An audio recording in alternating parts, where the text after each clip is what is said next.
In this video, we are going to see how we can clean the data by using flash fill option, which is much more smarter way of doing things, especially if you have a lot of things to do.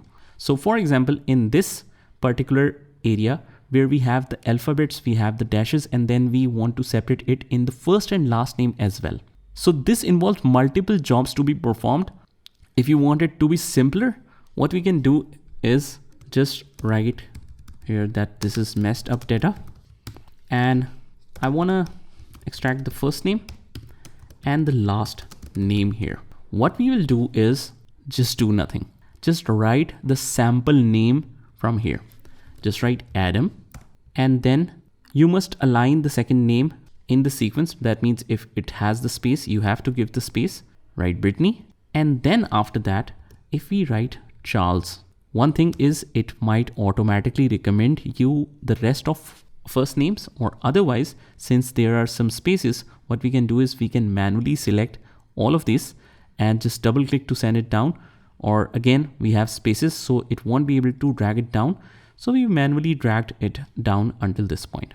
After that, what we will do is just click on this little options as we drag and click on flash fill.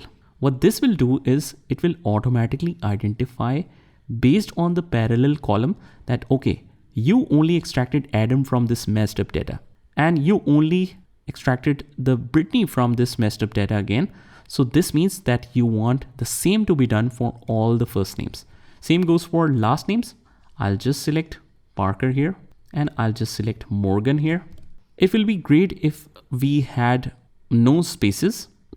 And in the next video, I'll show you the same, that how you can remove that extra spaces. But here we will consider that if we want to do it with spaces, how we can do that. Just select the sample, and you have to manually drag that because we have spaces.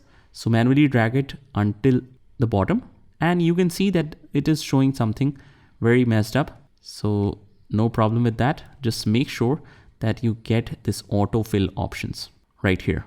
Click on autofill options and click on flash fill. And that's how we can easily do this. And it's separated in the first and last name. Now guys, if you don't see this autofill options as you drag down, what you can do is just go to the file and click on options and go to advanced, and make sure you have this configuration set where we have enabled the fill handle, alert before overwriting the cells, enable autocomplete for cell values, and automatically flash fill. This should be checked on, and click OK. And that's how you do it.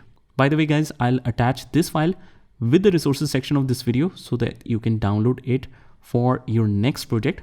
So just download this file, and I'll see you in the next one.